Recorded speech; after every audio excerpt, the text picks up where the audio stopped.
How is AI being used in academic and scientific research?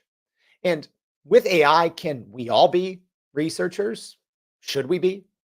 And what are the AI tools that we should all be using that can really help supercharge that journey? All right, we're going to be talking about that today and more on Everyday AI. Welcome. Thanks for joining. My name's Jordan Wilson. I'm the host of Everyday AI. We're a daily live stream, podcast, and free daily newsletter helping everyday people like you and me not just learn generative AI, but how we can all actually leverage it to grow our companies and to grow our careers. So if you're joining us on the podcast, thank you. As always, make sure to check your show notes and go to youreverydayai.com. We'll have a recap of today's show in our newsletter that goes out a couple hours after our live stream here. And if you are joining us on the live stream, like Tara joining us from Nashville or Brian joining us from Minnesota, let me know, what questions do you have about academic research? All right, but before we get into that, let's first do, as we do every single day, go over what's going on in the world of AI news. All right, so Replit has introduced Code Repair, an AI coding assistant powered by real-time coding data. So Replit has just unveiled Code Repair, the world's first low-latency program repair AI agent. So this AI agent is informed by Replit's unique data on developer intuition and is designed to automatically fix code in the background.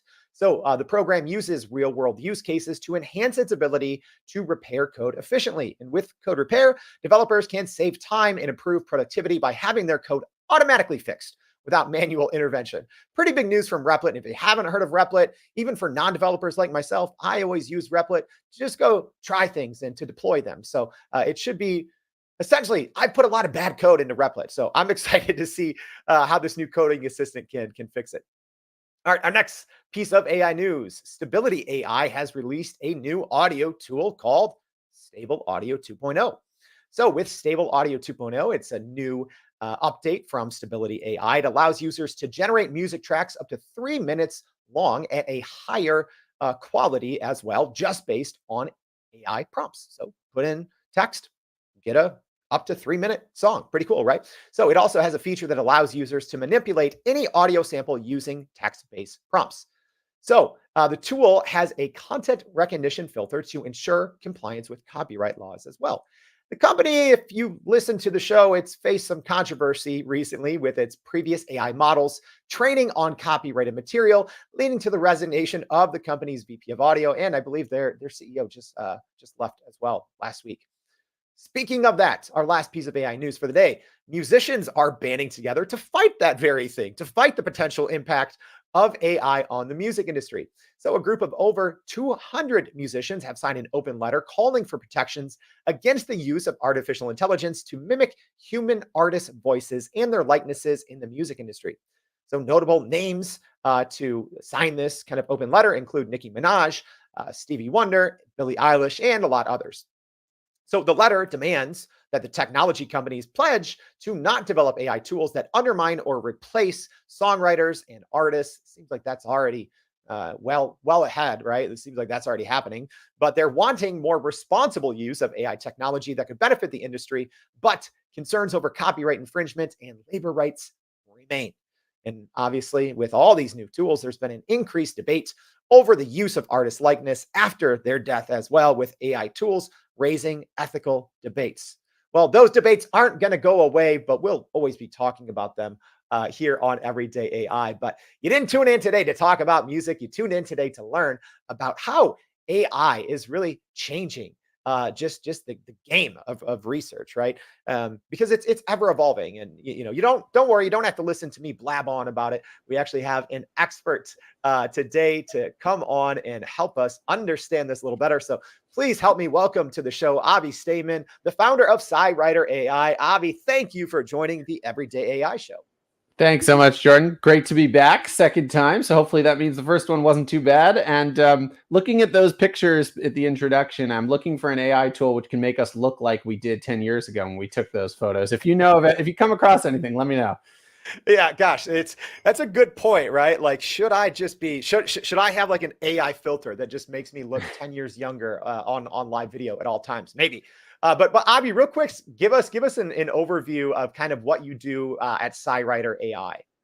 Yeah, that's a great question. Thanks so much. So, SciWriter AI is an attempt to make the writing process for academic researchers much more simple, straightforward, and streamlined. So, imagine your typical researcher. You may know some that likes doing science, likes spending time in the lab, but may not love actually writing up their results and having to communicate and document them. But that's super critical for the scientific literature and for the academic record, that there's actually a recording and documentation of the results of their study.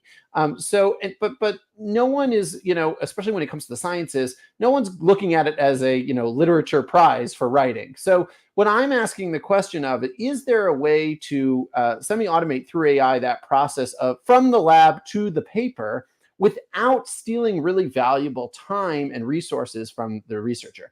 And if we keep in mind that the average researcher, the average paper, okay, Jordan, let me ask you this. How much do you think the average paper costs taxpayers? Just one paper, one study. Well, the fact that you're asking me means it's either very cheap or very expensive. So I'm going to go with the latter, Avi, and I'm going to say, I don't know, $5,000. Who knows? All right. Add on a number of zeros. It's $500,000 for every. Okay, yeah, it's a pretty wild number. Now, when I say paper, that includes obviously the infrastructure and the lab and the staff that you need, but science is expensive, right? It requires very specific tooling. So we want to maximize, I mean, every single one of us, our taxpayer dollars is going to fund science, and I think that's a good thing, but we want to make sure that we're maximizing that investment and that we're actually letting the scientists stay in the lab. And they spend a lot of time now through a very inefficient process writing and revising articles. So that's great. And this is really what we're going to be diving into today. And, as a reminder to our live stream audience here, what do you want to know about this intersection of AI and research? Now's your time to get your questions in. But I want to start high level here, Avi, before we get into these tools that can, these AI tools that can help supercharge the research process. But why should research still matter to everyone in a day and age when it seems like information is at our fingertips? Right. I mean, it's some would say that science is under attack, right? In terms of, do we believe in science? But for those who do, and I count myself as among them, I think it's really critical and important to realize that part of the skepticism around science was that traditionally it was a very closed box. Okay, so everyone's heard of the ivory tower, where the scientists go and do their magic, and then we're just supposed to trust them. And I think we live in a different world. The same way we don't just trust our doctors, we actually double check their work. And so long as we're doing that responsibly, that makes a lot of sense. And I think what is really fascinating about what AI has done in a very short period of time to research is it's democratized it. So let's take an example of God forbid you have a family member who has, an illness, who's been diagnosed with an illness right now. So back in the day, you would go to one doctor, maybe you would go for a second opinion if you could afford it. And then you kind of just have to take their word for it and do that. Nowadays, I think the first thing people are doing is they're starting to Google. Now, the problem when you Google is most likely you're going to come across a long slew of really dense, heavy, boring academic articles that, for someone who's been in the industry for 15 years, I don't know how to tell you what it means. What AI has been a game changer for, and then how do I know, not only that, how do I know which ones are important, which ones are really peer reviewed, which ones are leading in the field? That's kind of a mystery. Maybe it's not a mystery for the researchers in that specific area, but for me as a patient or as a family member, I really want to know that. So there are some really great tools now that do a number of things. First of all, they distill a lot of different papers and a lot of different scientific information into lay summaries, into ways that we can easily digest and absorb that content. And me and you can say, oh, I get what they have. I understand what the potential treatments plans are. I understand what the potential drawbacks of those plans are. So that's just one example of how research and making an AI accessibility to research is really critical and changes the way that we perceive our interactions and the way that we engage with the world around us, really. Yeah, and you bring up so many great points there, Avi, and I love the concept of just democratizing research, right? Because I even thought to myself, a week or two ago, I'm reading, quote unquote, reading research papers now, right? Because I can talk with these papers, using, a chat GPT or a perplexity or a consensus or something like that. But can you talk a little bit about there and, about how now all of these AI tools can really turn anyone, maybe not into a researcher, but someone that can benefit, from being able to actually have a conversation with a paper. How does that work, and how does that change how we all consume information? Yeah, I mean, I think we're all familiar with ChatGPT, its pluses and its minuses. And I think that, probably your audience knows that the training data that it ingested for GPT was a big potpourri of things, right? Everything from the New York Times and some peer-reviewed journals all the way to, Reddit and other, maybe less authoritative information. And I think that the question we need to ask ourselves is, when we want reputable, reliable information, or when we're building business cases that really need to be based on fact. So I think we have a really wonderful resource in the scholarly literature to build out those models, even if they're in finance or they're in business or they're in law. We want to go based on what is the content that's most verified or that's highest value or highest quality. And I think that the peer review process that research goes through makes it as such, right? Similar to like the way the New York Times would be for journalism. It goes through a lot of reviews and edits and fact checks. So we want to be basing, I think, our ideas, assumptions, and use cases in businesses based on reviewed content, not based on polluted or diluted content. So I am a big fan of ChatGPT. I use it all the time, but I actually think if we're thinking about actual business use cases in areas where reliability and trust in the sources is critical, then we have to sort of turn to the consensus or to perplexity. And like you said, it allows me and you to really get answers that are based on materials that were inaccessible to us prior. So, I think that there's multiple ways that we can look at how AI is impacting just the academic scientific research industry. But we've kind of been talking about on the back end, right? After the research has already been published and we're trying to make sense of it all. How is it being used on the front end, right? Because presumably, someone like me would hope that, all research papers, these research papers that cost $500,000 of taxpayer money, you would hope that there's some original content in there, right? But at what point should we be worried about, hey, is AI being used too much for original research papers? Is there a downside to that? Yeah, it's a big mess in our industry right now, right? Around like research, because we've got this weird love-hate relationship in the scholarly world with AI. On the one hand, I mean, AI companies have already come up with incredibly complex chemical compounds, for example, that would never have been able to be discovered by humans because it requires the synthesization of so much data. Or even running, data analyses with synthetic data that just would not have been possible doing it, in the traditional way. And all of a sudden, that's been a game changer. On the other hand, it makes issues of research fraud all that more prevalent and all that more problematic. So let me explain. Some of you may have seen recently a few cases of very senior researchers, even presidents, the president of Stanford University, the president of Harvard University, actually had to resign because of issues with research integrity, right? With the reliability and trustworthiness of their research. And I won't get into the specific details now about each one as its own case, but bad actors or researchers who are trying to cut corners, and even good researchers who maybe are not naive to how these AI tools work, may just take outputs from LLMs and say, okay, I trust this. It did a data analysis for me. Well, here's the results. Well,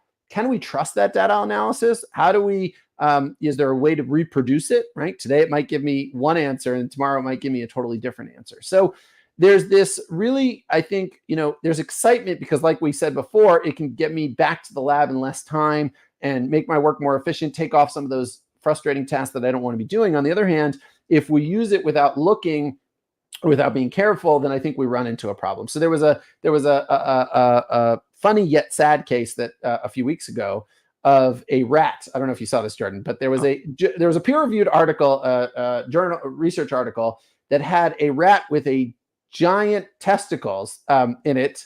And it was supposed to be an anatomic display and description of the rat, and it was just an AI, baloney image that made it into a journal. And that made it to the world news. I just saw it was on Stephen Colbert was making some funny jokes about it the other night. Like, it's funny, but it's also quite sad and scary because, okay, that's a very obvious case where science failed or the scientific process didn't work properly. But how many cases are there that are more subtle that we don't necessarily notice? And can we trust when we're reading, these summaries, can we say with a full heart that, yeah, I can rely on what's being output here? Or are we worried that, this push towards what's known as publish or perish, right? We always need to be publishing articles is going to push researchers to cut corners or to falsify data or to generate text, which isn't really based on legitimate studies and research. So I think it's, we have to, on the one hand, push forward with our experimentation, but on the other hand, always be asking ourselves,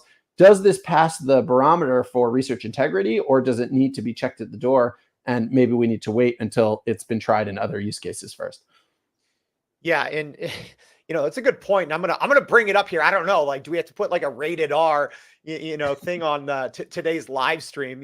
So here's what Avi was talking about, the rat with the giant testicle that actually somehow made it into actual academic research. So that's interesting. But Avi, you bring up a good point here. How does the role of humans change with AI being relied heavily on every step of the process?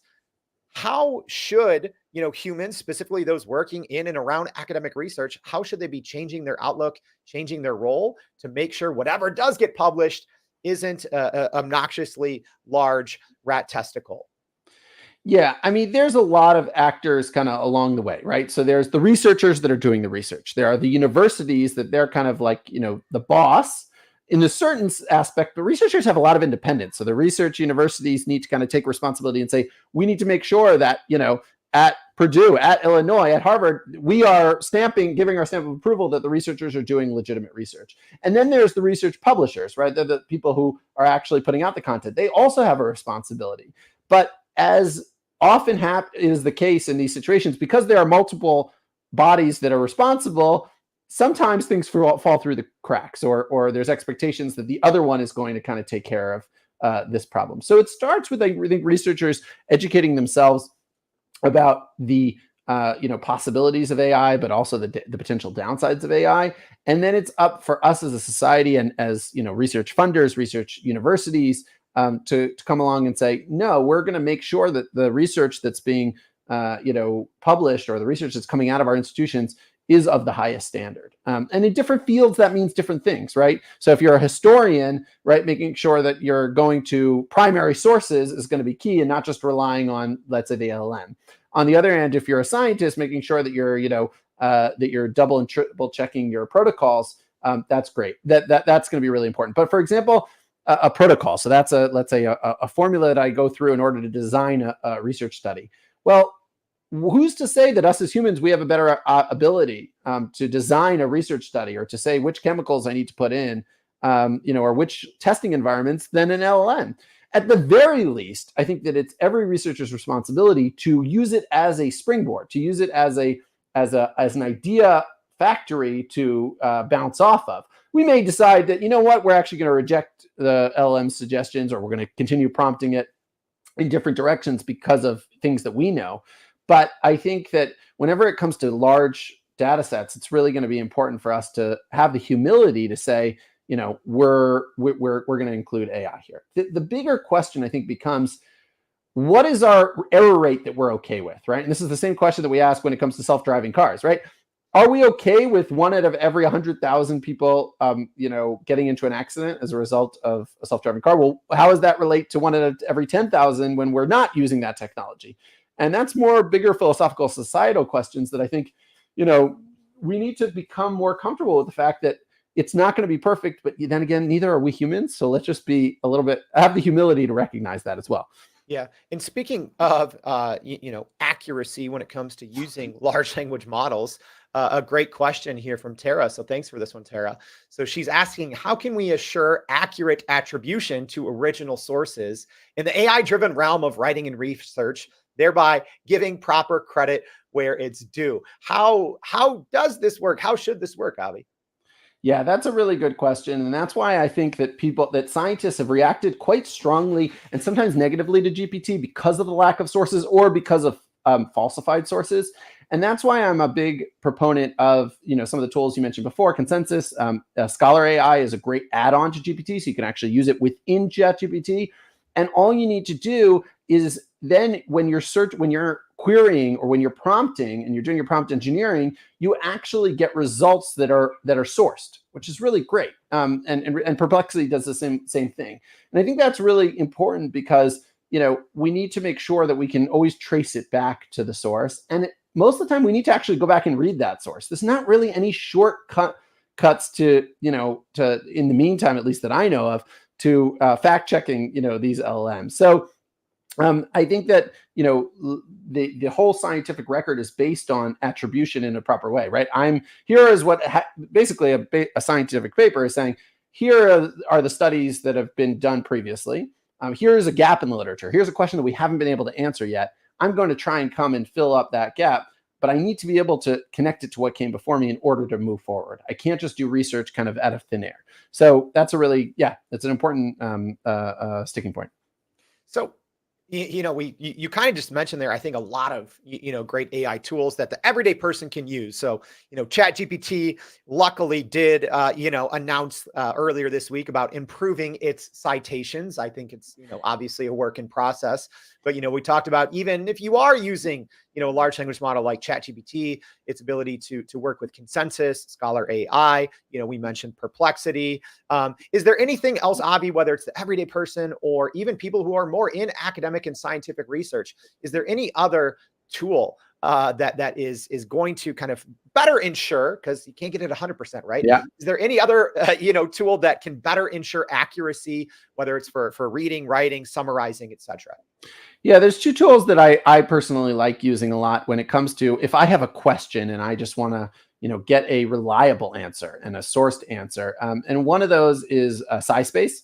And Sispace, it really does a great job because what I can do is first of all, I can get what I call a meta answer. So an answer that summarizes all the literature and tells me kind of what the bottom line is. But I can also look at individual studies and it'll summarize those as well. And within those studies, I can summarize different parts of the article. So let's say I want to understand what methods they used in this article. Well, I can summarize that. Or if in another article, I want to understand what their conclusions and results were, well, I can analyze that. And that's so that kind of it becomes more granular and detailed, and it's a dynamic way for me to summarize. So I'm a big fan of Sispace. The other one that I like to mention is Elicit.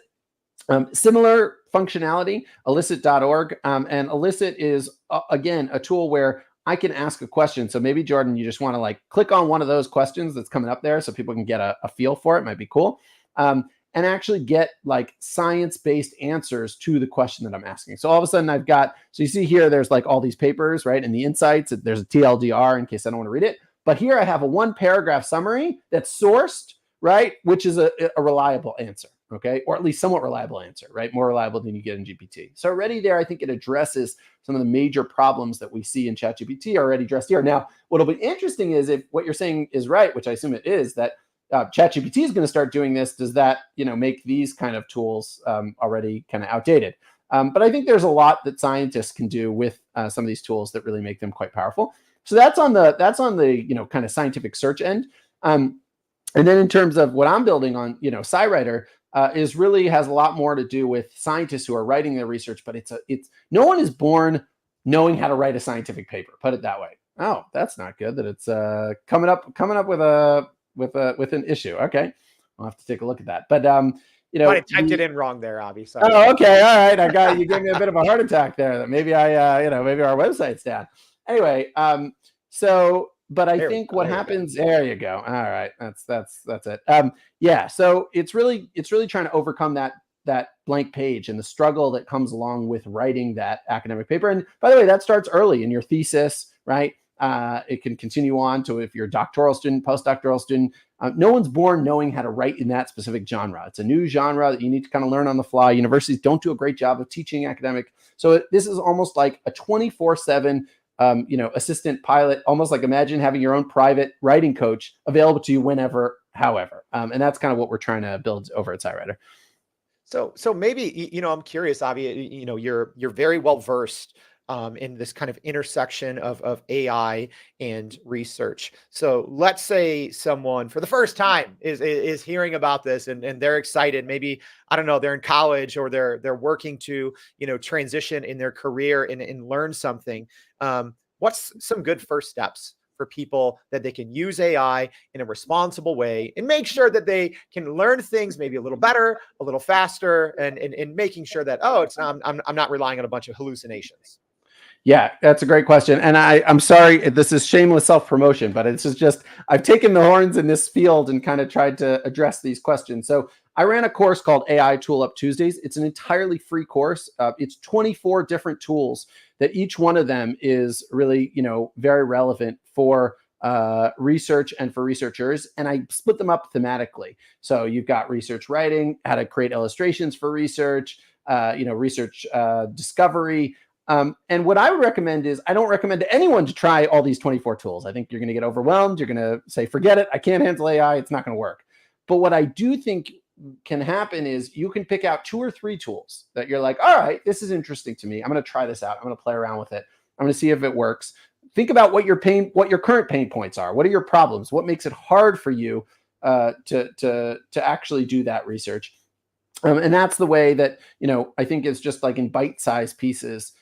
You can kind of handle that. I'm also doing a boot camp for research institutions and for universities in a more formal way that's a little bit more structured and actually coming in. But anyone can access the AI Tool Up Tuesdays and just sign up and just kind of get a taste of these tools. Because what I think is really exciting about our little kind of corner of this big AI market is that I think people are going to start finding us more and more. Because I think that in the end of the day, a real business that respects themselves or a real, entrepreneurial venture is going to say, I don't want a polluted, LLM that I'm drawing from. I want an LLM which is reliable, verifiable information. So that's why I actually think that it's interesting, because on the one hand, it'll be easier to publish and maybe publishing will be more democratized. On the other hand, the value of this curated content, I think, is only going to increase over time.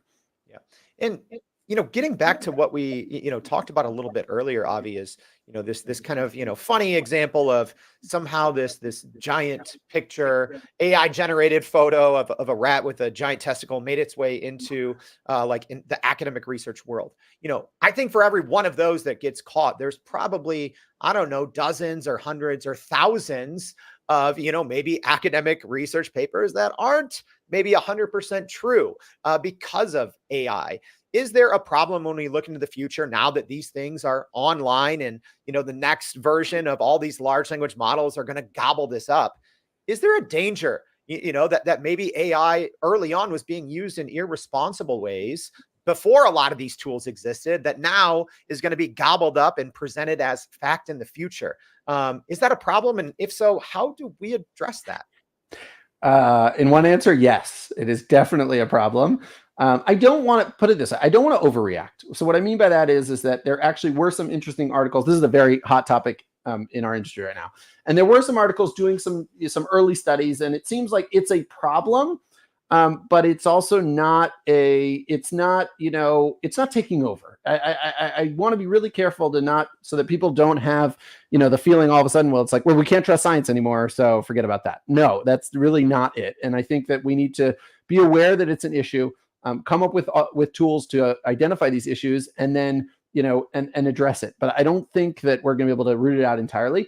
One good example, I'll give you one example where it's being done pretty well, is in the case of images. So there are a few companies, one's called Proofig, another one called Image Twin. They're specific to the scientific research, so probably not super interesting to your audience, but they will be able to go through an image and see if the image has been doctored or if it's been duplicated or if it's been copied from somewhere else. And that's the kind of tool where a human being would need to know all the images in the world. They would never be able to do it. And I think it's somewhere where actually the problem pre-existed AI, and AI is part of the solution, not part of the problem. So, I want to warn of, yes, we need to always think critically. I guess that's the bottom line, right? Anytime you read it, even if you see a research article, don't take it as God's word to Moses on the on the hill. Like you always need to be thinking about, does this make sense?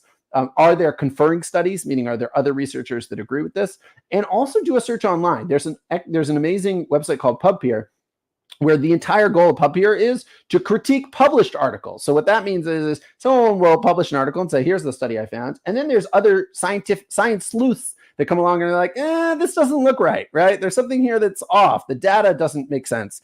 And that's where some of these stories come to light from some of these more higher profile, heads of universities that were doing things that maybe weren't exactly, as they should be. So I think, we should consume, we should respect the academic literature, we should consume it, but we should always have that critical, we should never relieve ourselves of the critical thinking and the confirmation studies that we're going to want to see in order to actually make sure that it gets into play. One last story that I wanted to kind of share with you that I think really drives home how valuable and important AI is in the scientific realm is a story back from the 1970s of Professor Tu Youyou. She was a researcher in China in a lab for they studied plants and cures for and disease research. And she came across this component of a plant called artemisinin, which essentially she realized over time could cure malaria, right? And malaria is one of the most deadly diseases, killing millions of people a year in Africa. And she wrote up her results, she wrote up her study, and she published it in Chinese. Now, I don't know why she published it in Chinese, but no one noticed it. Maybe a few researchers read it. So essentially, we had a cure for malaria for many years. And there you go. And we didn't do anything about it. Like millions of people died unnecessarily.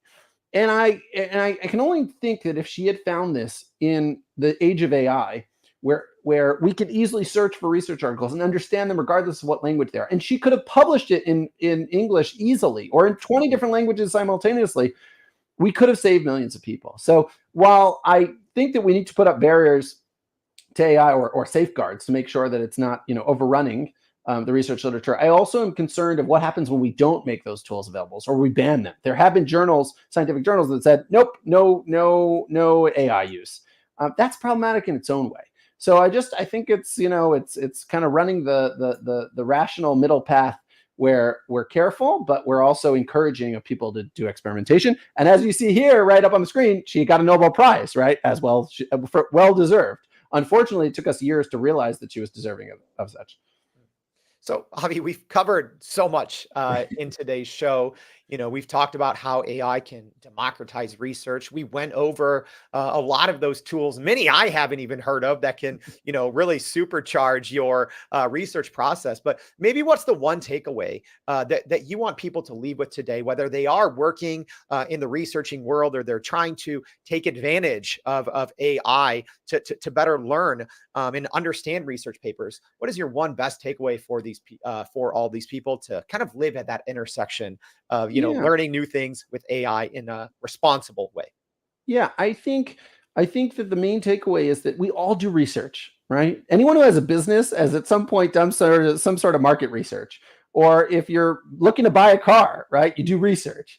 And if you're, as we discussed, if you're looking to, understand a family member's illness, we all do research. Now, when I say do, it doesn't necessarily mean that we're sitting in the lab, each and every one of us, but it does mean that we need to understand it, right? Our whole lives are built on the premise of I get into the car, I'm trusting the researchers that have built this, right?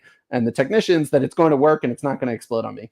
But I think that we realize that we need to all educate ourselves more and more as time goes along, because there are so many competing narratives, and it's the only way to do it is really for us to understand and to realize. So what I would encourage people to do is next time you have a question or next time you have a decision and you're like, all right, let's try GPT or let's try an LM, stop for a minute and ask yourself, is this question important, right? Is the answer going to impact my business decisions, my life decisions, right?